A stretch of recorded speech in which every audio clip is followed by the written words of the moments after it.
So I think what Steve Jobs also said, like you can only connect the dots afterwards. So you don't really realize it in the moment, but then when you look backwards, like, oh, that's when it happened. Right now, looking backwards, where I really see that the biggest shift happened was after my burnout, because that was like the slap on your face of like, hey, things are not working. Welcome to WITT. Hi, I'm Megan. I talk with founders, investors and operators working in tech. My aim is to inspire you with their stories and perspectives. Through this podcast, I want to amplify the voice of women working in tech. If you want to support WITT, then make sure you follow us on your favourite podcasting app. Then you won't miss any future episodes. Today's guest is Linda, founder and CEO of Beyond Sapien. She helps high performers transform burnout into growth and find their full potential. Let's unlock. Hi Linda, welcome to WITT. It's great to have you on the podcast. Thank you so much for having me. I'm so happy to be here. Awesome. Well, I would love to kick off our conversation with a lightning round. Is that okay? 100%. Let's go for it. Awesome. Let's jump straight in with the first question. What is the most surprising thing about living in Dubai? Ooh, that's a surprising thing. But I think the number one thing is that there is more nature than I thought. Being like born and raised in Finland and being like a nature lover, this has been surprising that I have been able to find more of it than I expected. Awesome. That's great. Second question. What's one thing you teach someone about the nervous system? What I teach or would teach? Both. Okay.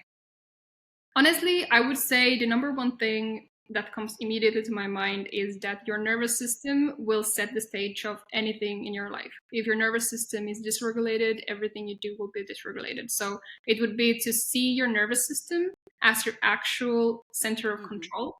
I like it. Third question. What's the most underrated? Hydration or sleep? Both. But I would say sleep, because people don't understand how much of a superpower good rest and sleep is. And that's usually the first thing people cut off on if they're busy and stressed. So I would still go with sleep. Okay. Fourth question. What does longevity mean to you? Beautiful. Honestly, for me, it means it's more purpose-driven things. So obviously longevity means how much you can like stay in good health, or that's more longevity, but like getting older and older and older, ultimately not dying. But for me, it means that if I can have good longevity, that means that I can bring my full potential into the world and have the most positive impact. So that's kind of like the meter for me to showcase how much impact I can bring to the world. And that's why I think longevity is such an important topic and beautiful opportunity also for the world. Yeah, definitely. Question number 5, a bit of a fun one. Yeah. Do you prefer a rainforest or a desert? Rainforest for sure, even though I live in it. Yeah. I thought it would be a fun question to ask. Yes. Number 6, what is more important, strategy or intuition? Ooh, this is a tough one. Yeah. I love that you asked this. I would still go with intuition, even after studying strategic business management, being all into business. I would still say that intuition that's still the one that governs comes out on top. And Lovely. 7th question. One thing most people get totally wrong about neuro-based leadership. They think it is super difficult and just like brain science stuff. Okay. Love it. Question number 8. What does human optimization look like to you in one sentence?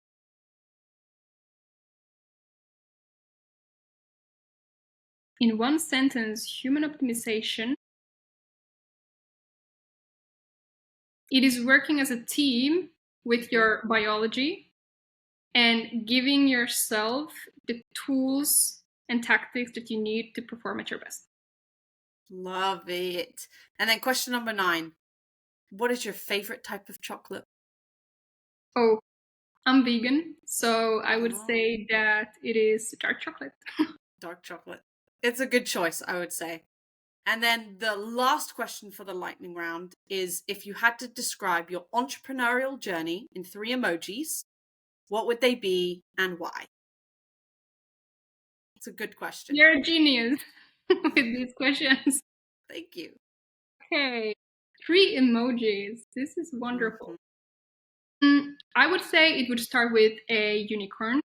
Okay. That's the first emoji, just because I have been always the person who believes in the miracles and everything being possible. And actually, Mm-hmm. I kickstarted my entrepreneurial journey because I wanted to buy a horse. So for me to buy the horse, I had to find the solution of how I can find money as a 14-year-old to actually finance that. So Yeah. that's what the unicorn is representing. Okay. Then the second emoji would be fire. Okay. So it's that I got rapidly into drive mode. I was really like doing way too many things in my early journey, and that led me Mm-hmm. to burnout. So the fire is representing the journey to the burning out. Okay. And then the last emoji would be, hmm, There's I so would many to say pick from. it's the spark.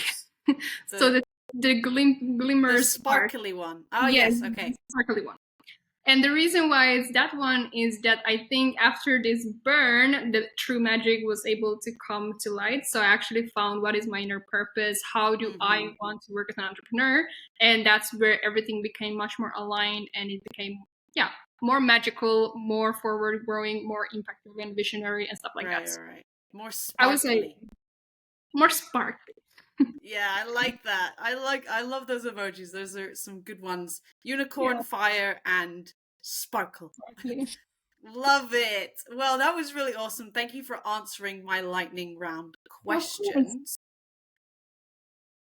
Now, I would say you've taken a very intentional and self-aware path as a founder, especially in a space that both deeply personal and scientifically based. What has it been like to carve out your own lane as a woman building something around the intersections of health, performance, and neuroscience?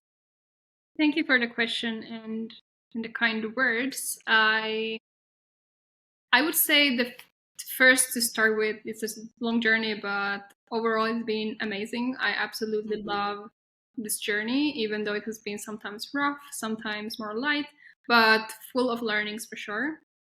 And this is a question regarding specifically being a woman doing this type of work that I do, is a question Mm-hmm. I get quite often actually. And I like to always say that I've seen actually being a female as my superpower and never Definitely. as a downside or, Mm-hmm. yeah, anything negative. And maybe it's more these imprints that we have or the expectations that it's more difficult if you're a woman and you are a minority business if you're a woman. And yes, those might be true, but it's also, I believe, that what you focus on grows. And if I Mm-hmm. would focus on that, oh, I'm a woman, I cannot do this, maybe it's more difficult for me, that's how my journey would Yeah. be.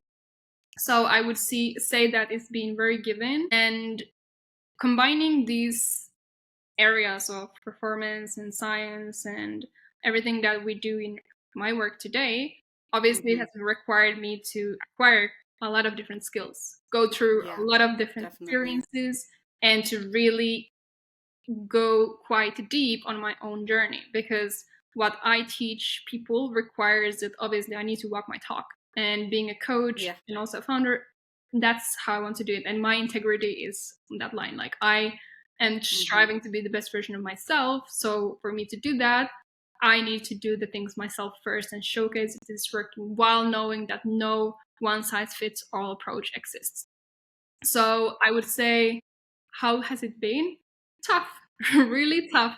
There is moments where you're Yeah. questioning everything. You're thinking like, why in the world did I start this journey? But then at the end of the day, you Mm-hmm. always come to the same conclusion, that because I absolutely love it and this is what I'm meant to be doing. So I would say it's a lot of trial and error. It's a lot of shedding and relearning. It's Mm-hmm. failing forward. It's turbulent, but so giving. But that's the high level view.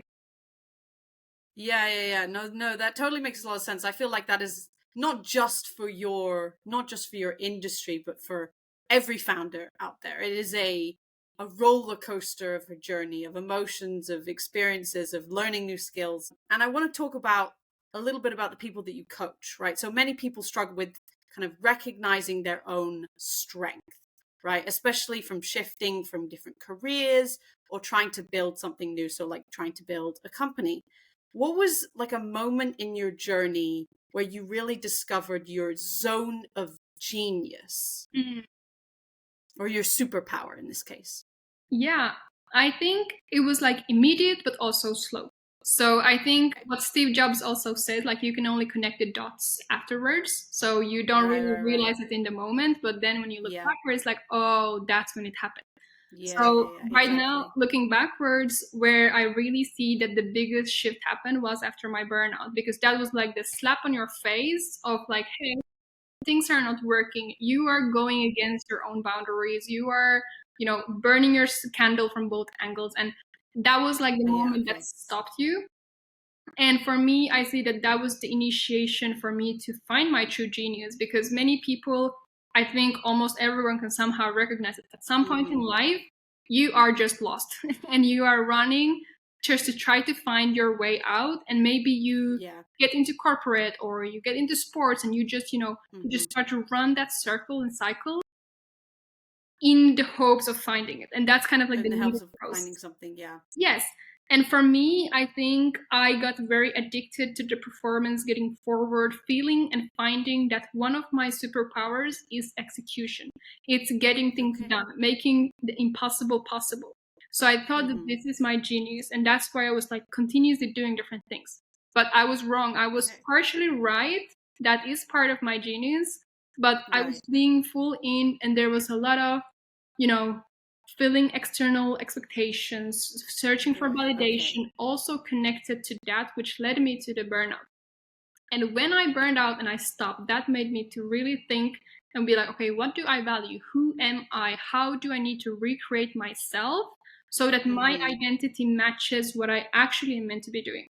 So this was the initiation process. And once I started to ask those deeper questions and build that self-awareness, that was kind of where I started to find more and more the actual genius. And I realized that things that I was avoiding, because also psychologically usually we are unfortunately our own problem, like we are our biggest Mm. enemy, because we avoid the very things that we would need to face to actually grow and get to the next level.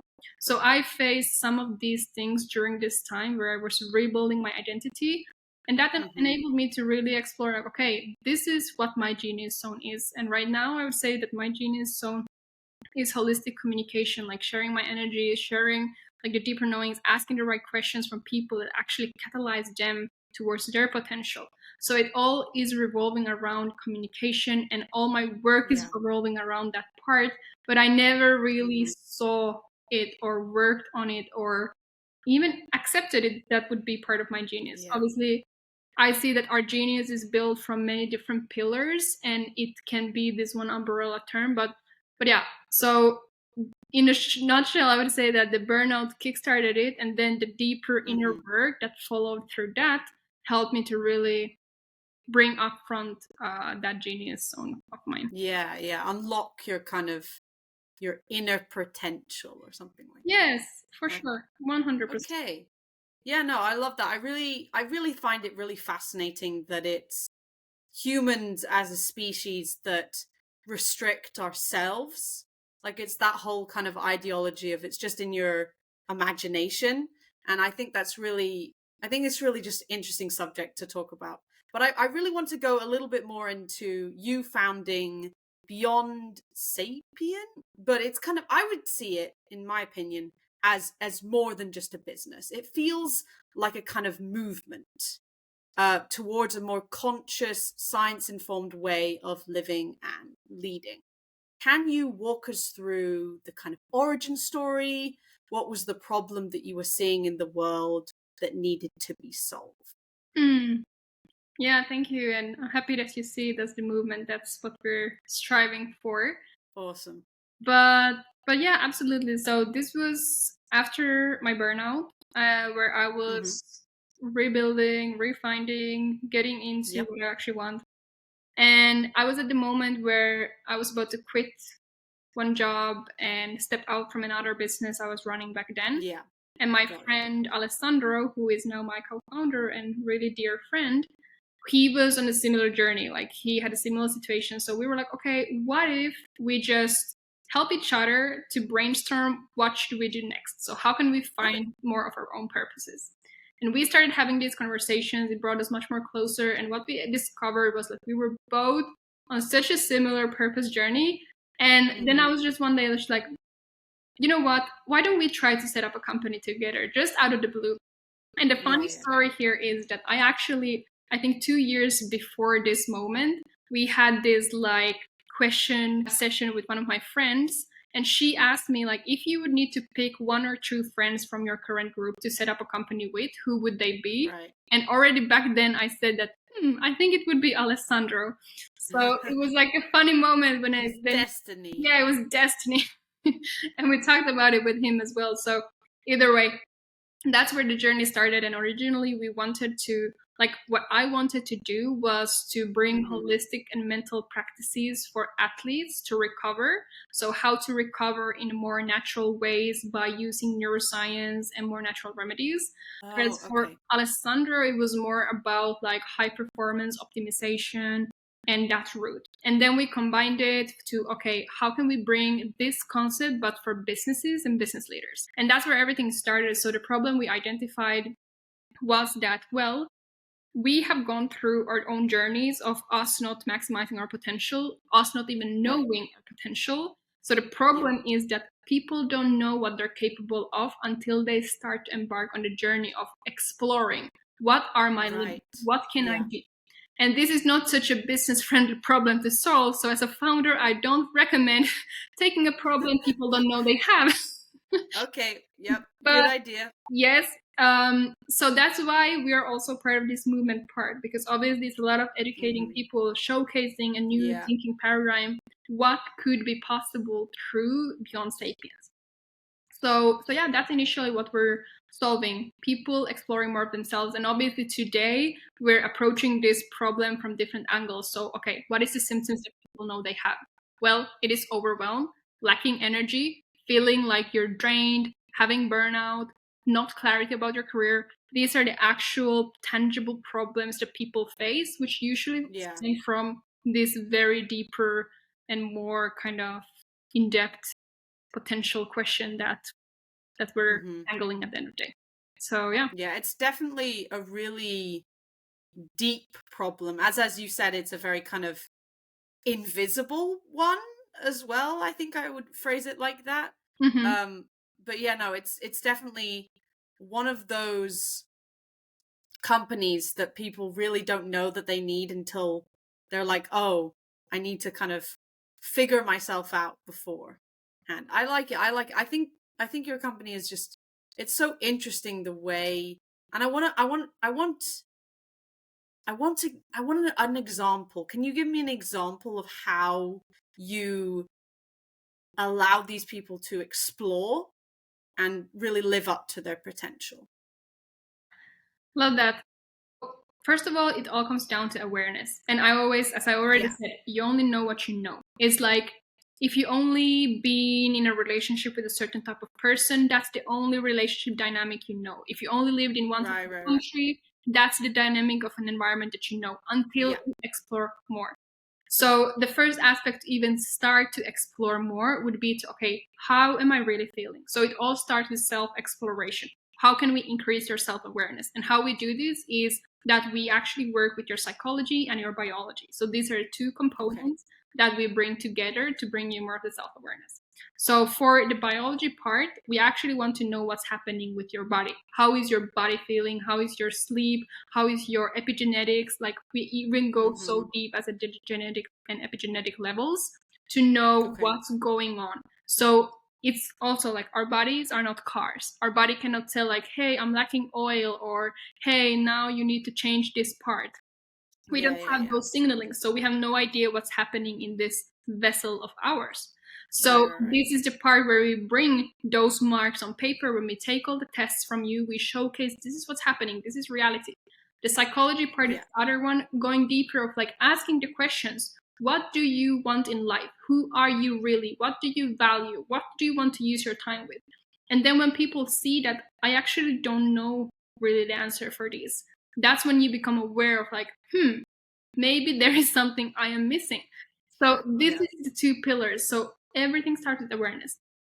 Then the next step is obviously to show what is possible. So now you know, okay, this is my lacking parts.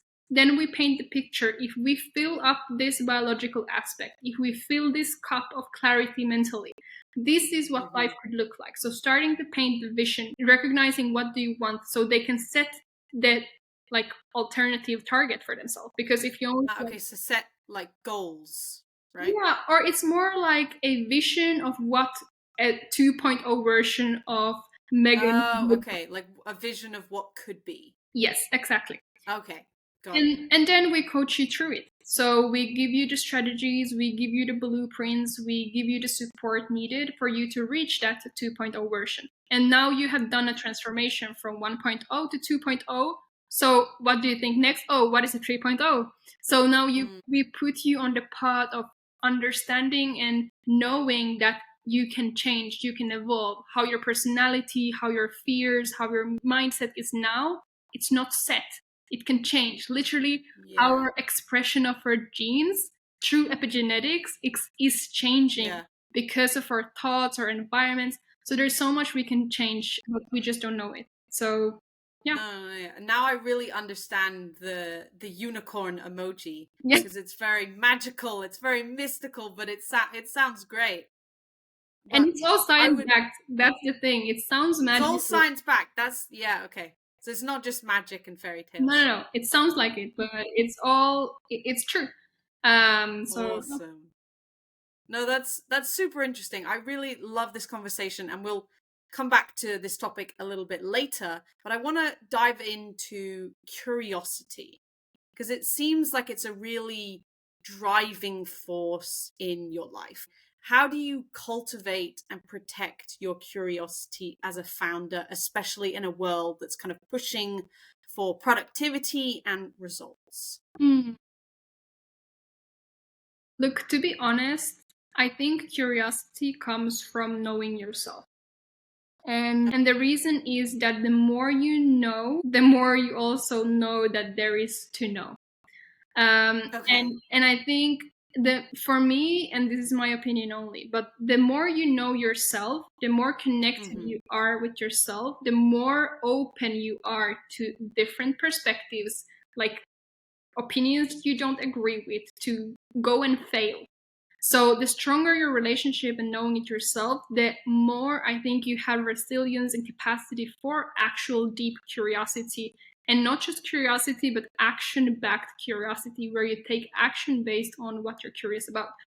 And then obviously, I also think it comes down to your ambition. Like, I think curiosity and ambition go quite much hand in hand. If you're not that ambitious, maybe you're not that curious to know what the next level version of yourself is, or maybe you're not that curious to see what's possible or what's the highest mountain you can climb. So I would really say that it comes from ambition. And to protect that, I think there's so much noise outside, and we can really dampen all the curiosity and our own Mm-hmm. exploration with just over dooming ourselves on social media, or just wasting time in conversations that are not giving, and people, places. So I think it's just energetically protecting yourself to only things that actually align with yourself. So once you are focusing on things that you're curious about and they give you the positive loop, you just want more. But if you're like engaging in negative situations or like down putting conversations, that's not really feeding you with positive vibes. Why would you become curious of learning more? You become more like, oh, I need space, I need to Yeah. recharge. So I think it's really this energetic protection of like engaging in things that only support you and your goals, and it all circles back again to knowing yourself and the relationship you have. So That's why I said relationship with yourself and ambition, I would say.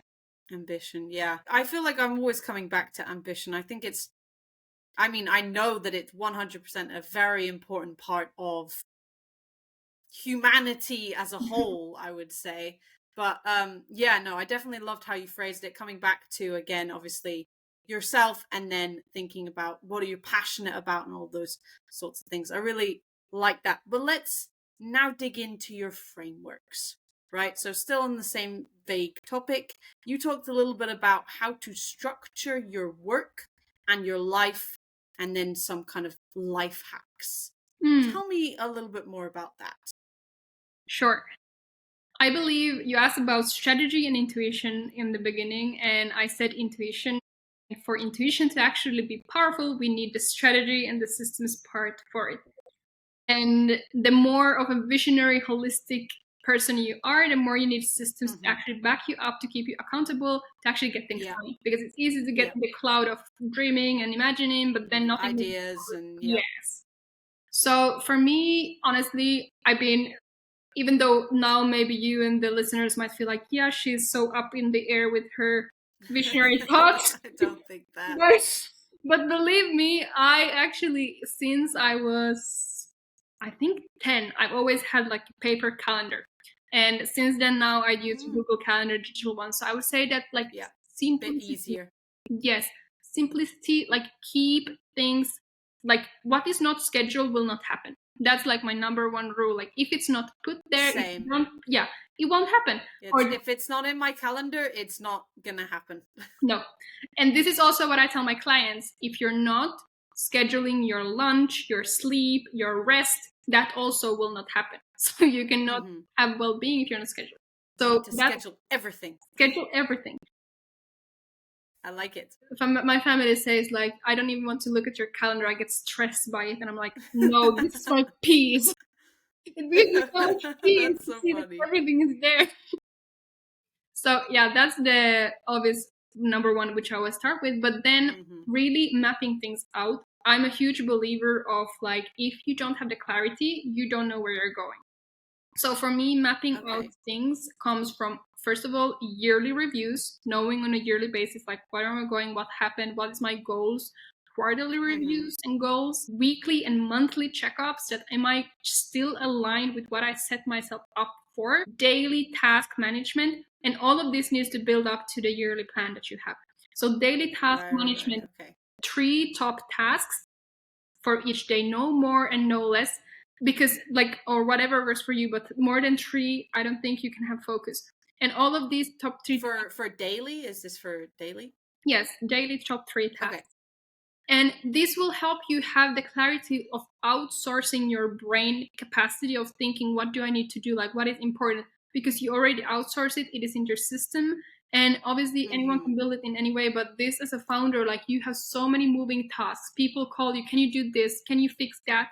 So your task list starts to like just, expand like crazy. Grow and grow and grow and grow. Yeah, so if you don't have this, like, no, I can do this, but these are my top 3 tasks for today. And before I'm done with this, I will not pick up this call. I will not send this email. I will not do this. Because it's not important. So it really comes down to these priorities, and it starts from the yearly, quarterly, monthly, weekly, daily. That's one part. I would also say that obviously being this vision-driven person, having a clear visual illustration of a strategy. So mapping out whether it's pictures, videos, or words, like clearly stating what is it that you're up for, or what is the goal. So like really visualizing and make it super clear so that you're using the neuroscience also when you do productivity tasks. So that's really such an important part. So knowing what drives you, is it vision, or is it like in reading from like, what is it? And then we could go on to crazy frameworks of different coaching models. but yeah, that's maybe on the productivity side of things. I think you gave a really great overview. I think I will definitely be taking some of your crazy calendar ideas into consideration, because I definitely think I have a pretty good structure, but it needs work. But yeah, no, that was super interesting, super helpful mainly for me, I would say. But now we've entered the part of the podcast which I like to call the zigzag zone. So I want to know where you're zagging and everyone else is zigging. Now, you talked a bit about, I found this really interesting, but you talked a bit about starting your entrepreneurial journey at 14 and believing that potential is endless. Obviously, we talked a little bit about potential, but why I found this interesting is because I started going to tech events when I was 14. Nice. So there we go. But yeah, tell me about this. Yeah, I think every founder or entrepreneurial person might resonate with the fact that you somehow at some point feel like the weird one or the weird one, yeah. So love that.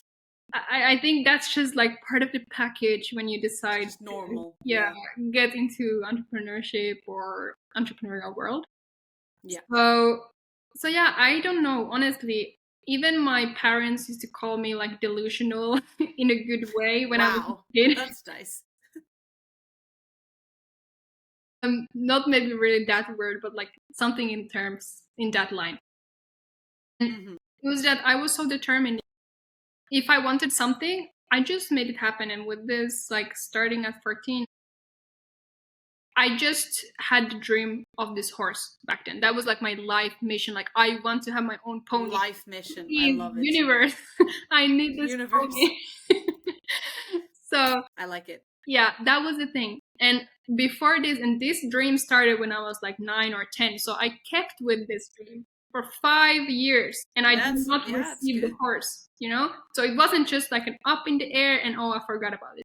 No. Yeah. I did it, and I put my parents to debate against each other. One telling why should I get a horse, and one why should I not. And I was moderating this debate. I had a full map of papers, of like contracts, of what needs to be taken into account, what does it require to have a horse, like all the things was on paper. Like I was really running this project. You were prepared. A horse. So I was. Did one of your parents want you to get a horse? I was like, you got them to debate against each other, so.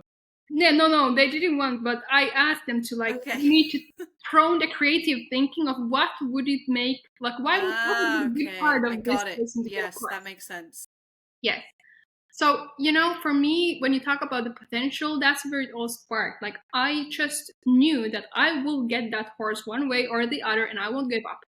So, they didn't buy it for me, but I ended up to buy it myself at 14. So, to answer your... Fairly normal. Fairly normal. So, to answer your point, I think I'm the most biased person to answer this question, because for me, it was just self-evident that if I can imagine it, I can create it. If I can imagine it, I can get it. And this is the part where almost every person on my journey has questioned me somehow. That there's like, Linda, you're crazy. How can you think that? Like, whichever situation. And that's been the part which it's been also quite painful, to be honest, because you so blindly believe something being possible and everyone else around you are like not believing it a glimpse. And on moments where you really need support and you're like, hey, I'm going for it full in, and people are just like, no. And obviously it comes from love. They're afraid that you will fail or so it's not bad intentions, and no one will ever believe in your vision as much as you do.